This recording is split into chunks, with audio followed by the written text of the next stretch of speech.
आज के लिए योग वशिष्ठ का सूत्र है। ऋषि वशिष्ठ भगवान राम से कहते हैं, ओ Ram, there is no intellect, no nescience, no mind and no individual soul, jiva. They are all imagined in Brahman. अर्थात सूत्र कहता है, हे राम, न तो ज्ञान है, न अज्ञान है, न ये मन है और न कोई व्यक्तिगत आत्मा, जीवात्मा जैसी चीज है। ये सब उसी ब्रह्म में बस कल्पित किए गए हैं।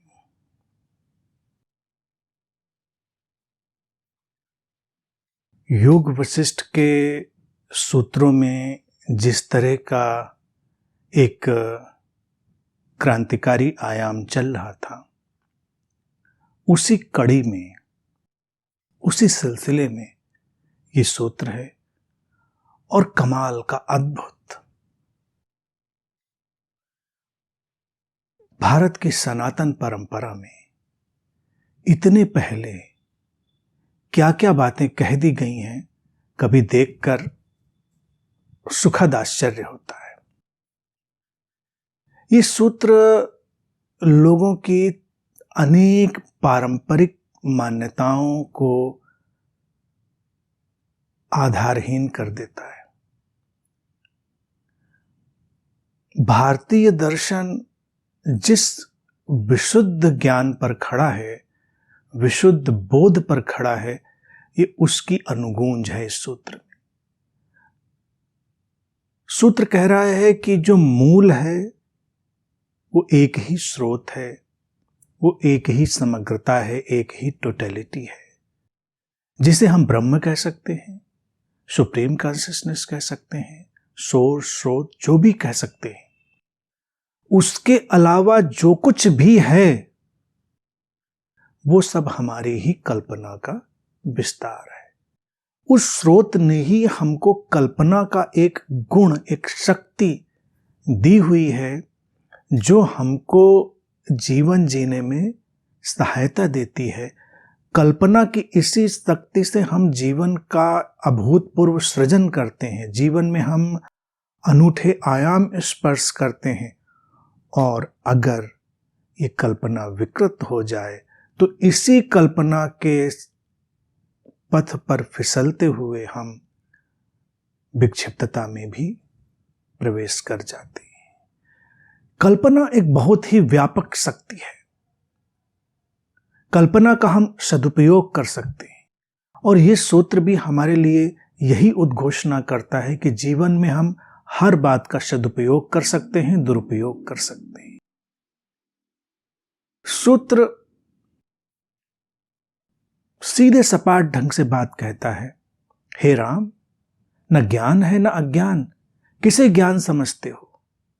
इस शाब्दिक संग्रह को, इस वर्बल कलेक्शन को, इस धारणाओं के, मतों के संग्रह को ज्ञान समझते हैं? किसी के पास है, किसी के पास नहीं है। जिसके पास वो निश्चित धारणाओं का संग्रह नहीं है, वो निश्चित शब्द नहीं है, हम उसे अज्ञानी कह देते हैं।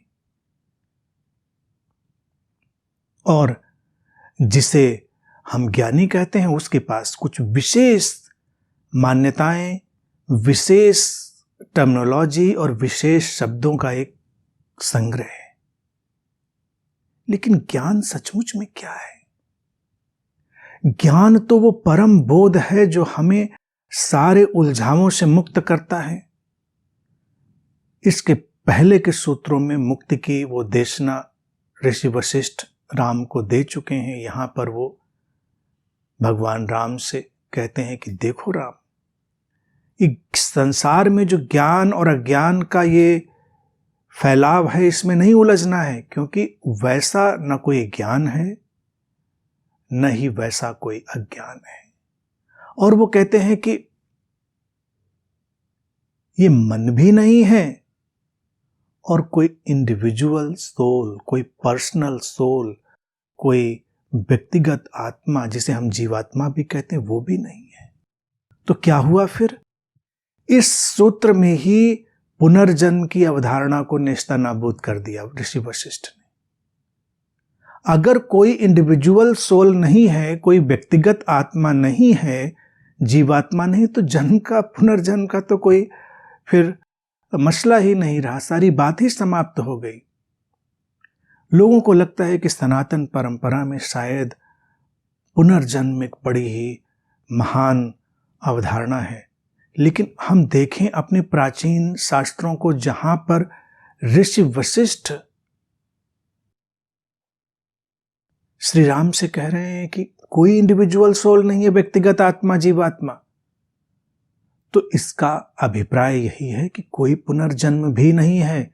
जो है यही जन्म है, जो है यही क्षण है, इसमें ही जीना है तो जीना है, नहीं तो फिर सब समाप्त है। वो कहते हैं कि जो कुछ भी ये है, यहां तो 4 बातों की तरफ इशारा किया गया, लेकिन 4 बातों से ही आप अनंत बातें बुन सकते हैं।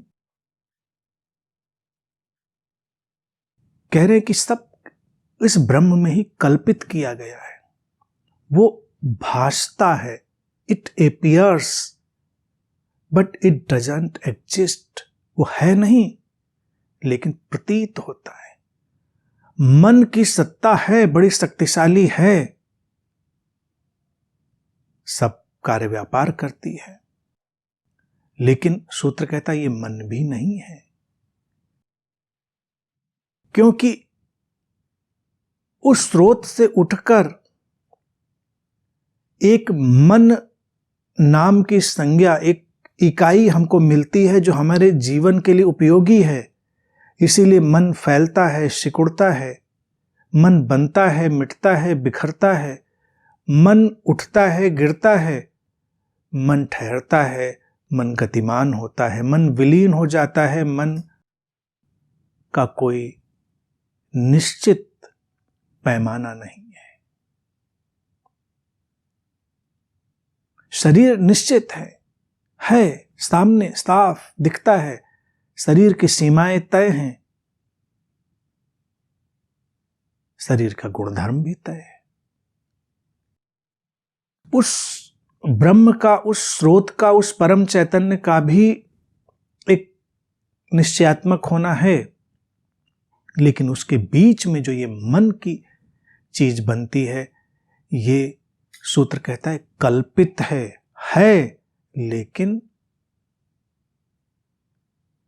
वो हमारी कल्पना के पंखों पर सवार होकर अपना विस्तार पाती है। सूक्ष्म बात है, लेकिन इससे सटीक और गहरी बात कम जगह पर कही जाती है।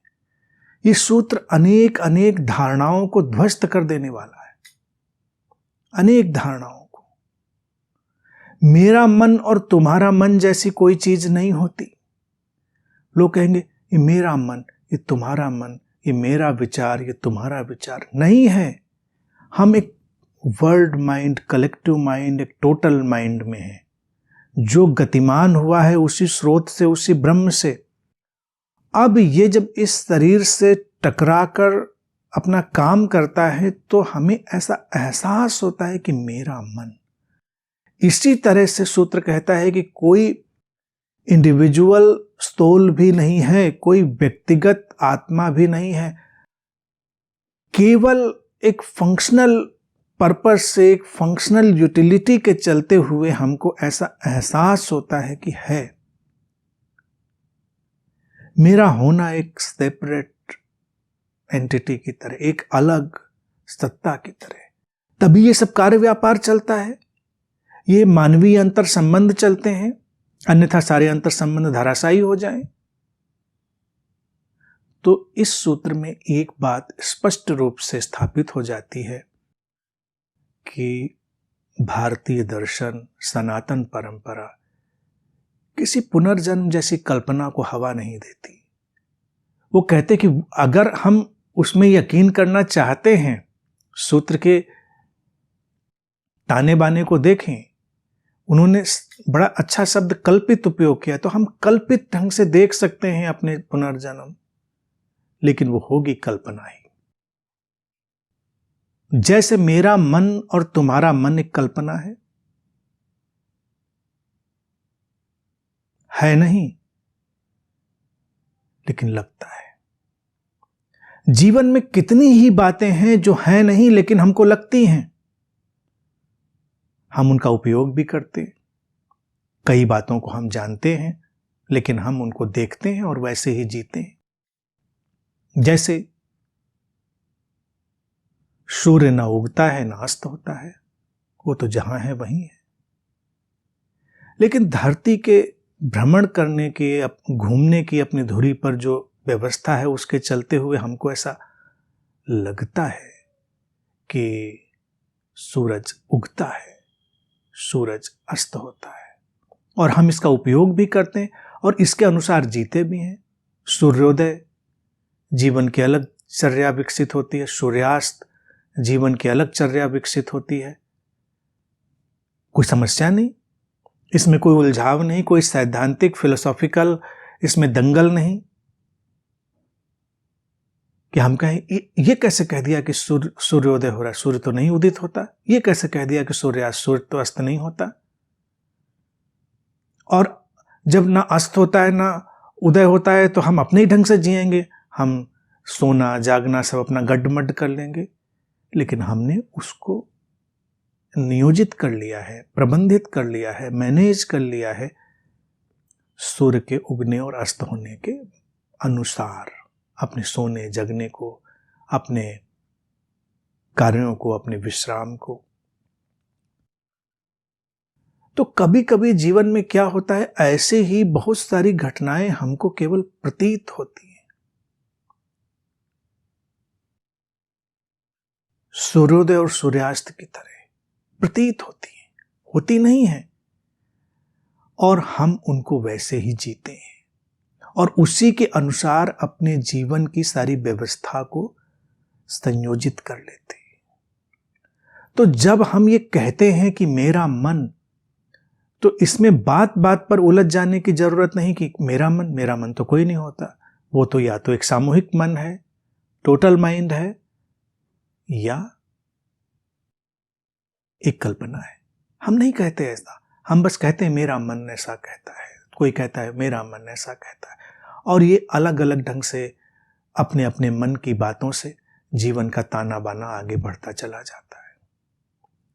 इसी तरह से सूत्र कहता है कि इंडिविजुअल सोल, व्यक्तिगत आत्मा, जीवात्मा भी नहीं है, लेकिन हम उसका उपयोग करते हैं। मेरी आत्मा कह रही है, मेरी आत्मा की पुकार है, मेरी आत्मा के भीतर उठ रहा है। वही जो परम चैतन्य है, उसका एक प्रतिबिंब जो इस शरीर में झांका है, व्यावहारिक उपयोगिता के लिए, उसका व्यक्तिगत हो जाना, व्यावहारिक उपयोगिता के लिए, फंक्शनल पर्पजेस से उसका ये एहसास होना कि हमारे भीतर कोई व्यक्तिगत आत्मा जैसी चीज है। हम आते जाते हैं, हम निर्णय लेते हैं, हमारे भीतर से कोई पुकार आती है, हमारे भीतर कोई स्पष्टता आती है, जैसे हमारी आत्मा पुकारती है। उचित है, कोई इसमें अड़चन नहीं है। तो जो भी गंभीर खोजी और साधक होता है, वो दार्शनिक प्रपंचों में नहीं उलझता, वो धारणाओं के उलझाव में नहीं उलझता, वो मतों का प्रतिपादन नहीं करता, उन्हें सिद्ध या असिद्ध नहीं करता, सीधी सटीक बात देखता है। योग वशिष्ठ का ये सूत्र, ज्यादा दिखे शब्दों का उपयोग भी नहीं किया इस सूत्र ने, सीधी सटीक बात कह दी उसने कि ना ज्ञान है ना अज्ञान है, ना मन है ना ये आत्मा है, सब कुछ बस एक ब्रह्म में कल्पित किया हुआ है। तो जो लोग पुनर्जन्म में यकीन करते रहे हैं, वो लोग इन बातों से थोड़ा विचलित होते हैं। उनको लगता है ऐसे कैसे, पुनर्जन्म तो होता है, फिर देखो पास्ट लाइफ रिग्रेशन, फिर वेस्ट की पश्चिम से आई इतनी इतनी किताबें, कितने कितने वॉल्यूम लोगों को याद आ जाते हैं।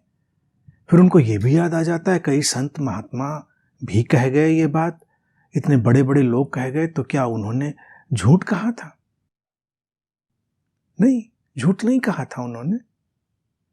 सूत्र ने जो कहा वही कहा था। वो उनकी अपनी कल्पना थी, वो अपनी कल्पना में यकीन करना चाहते थे, उसके लिए वो स्वतंत्र थे। उसी ब्रह्म ने, उसी स्रोत ने, उसी टोटलिटी ने हमको कल्पना की शक्ति भी दी है और उसमें यकीन करने की क्षमता भी दी है, स्वतंत्रता भी दी है। कोई समस्या नहीं उसमें। लेकिन है वो एक कल्पित विश्व, है वो एक इमेजिन्ड वर्ल्ड।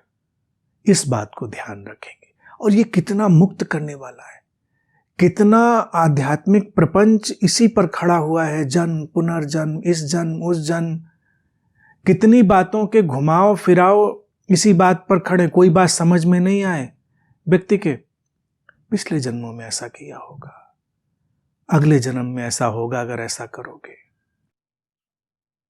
लेकिन इस बात से उन पंथों को खुश नहीं होना चाहिए जो भारत से बाहर जो पंथ बने और उन्होंने कहा कि नहीं यही जन्म है। उस मान्यता वाले लोगों को खुश नहीं होना चाहिए कि जैसे वो बड़ी सही बात कर रहे थे और भारत में लोगों ने गलत कोई चीज विकसित करी। भारत में तो हमेशा से यही बात रही। योग वशिष्ठ में इतने प्राचीन समय में ऋषि वशिष्ठ वही तो बात कह रहे हैं। अब इन बातों का इशारा मान लीजिए किसी को मिल गया और गहरी बात नहीं जानता है, तो उन पंथों की जो उलझन है उसको देखिए। यहां पर तो सटीक बात समाप्त। वहां वो ये कहेंगे जन्म तो नहीं होगा, लेकिन सब आत्माएं कहीं स्टोर हाउस में, कोल्ड स्टोरेज में पड़ी रहेंगी और फिर कोई दिन आएगा जिस दिन उनका इंसाफ होगा, कयामत का दिन वगैरह वगैरह जो बातें। तो वो बातें देखा जाए और स्टूपिड हो जाती हैं और नादानी भरी हो जाती हैं। जब कोई व्यक्तिगत आत्मा ही नहीं तो कौन आत्मा विश्राम करेगी और कौन आत्मा हिसाब किताब लेने आएगी?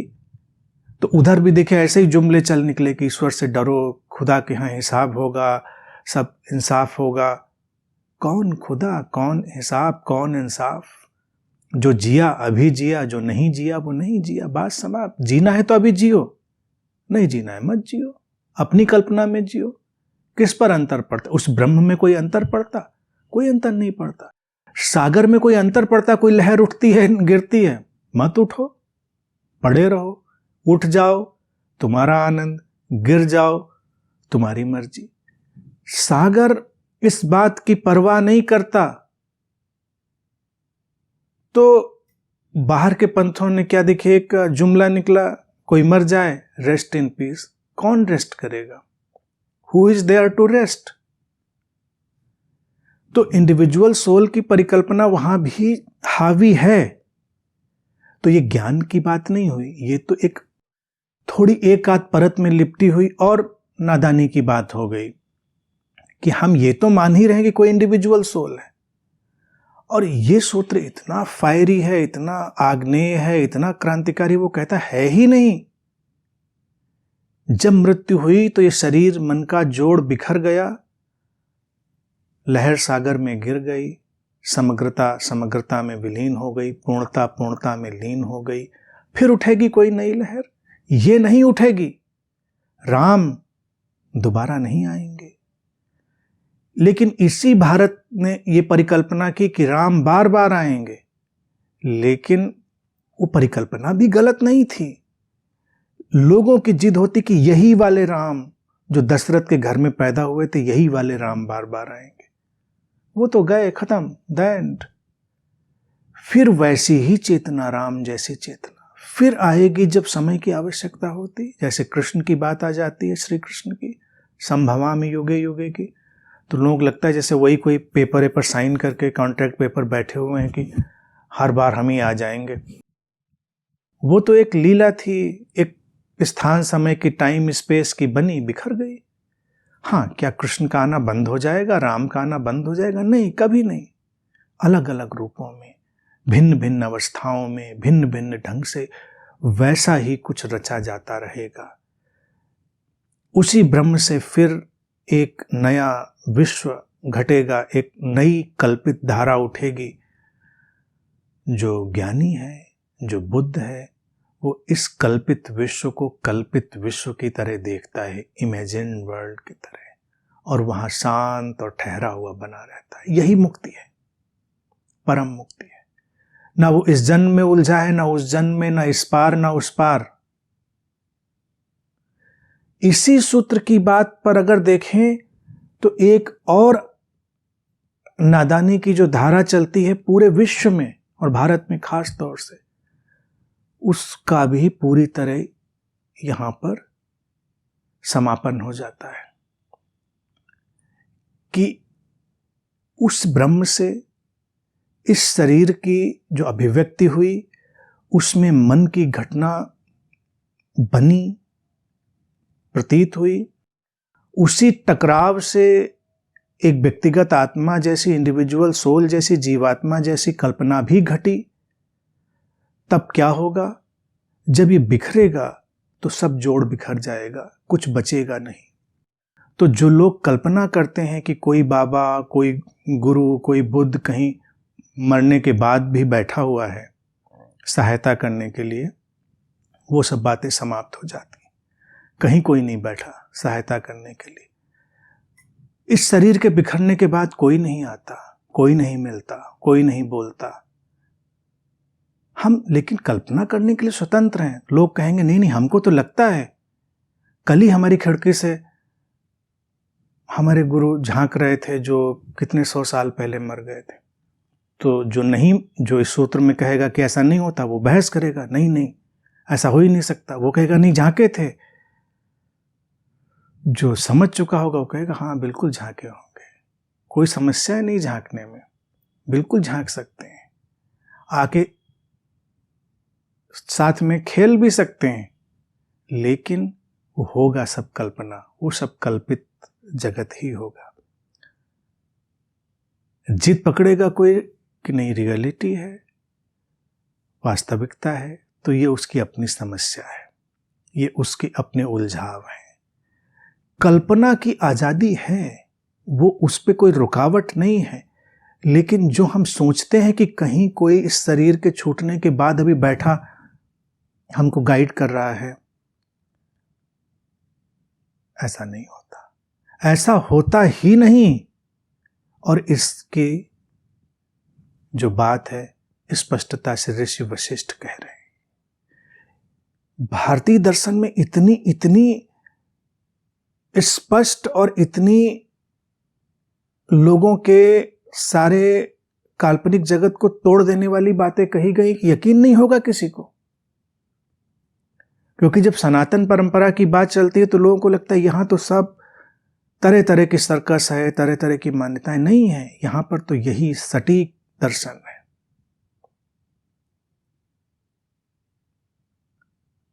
अब इससे कितनी बड़ी आजादी मिलती है।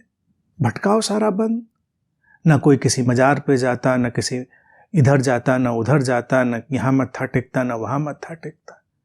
जिंदा हो तो मिलजुल लो, सब जिंदा रहने का खेल है। और जब जिंदा नहीं हो तो खेल खत्म, नमस्कार। फिर जो है आगे चलो, आगे जो है उसको देखो। तो ये दर्शन, ये सत्य मृत्यु के बाद के किसी भी कल्पनालोक आयोजन और मम्बो जम्बो को सहयोग नहीं देता, उस सारे काल्पनिक ताने बाने को बिखेर देता है और व्यक्ति को विशुद्ध वर्तमान में जीने की समझ, अंतर्दृष्टि और शक्ति देता है।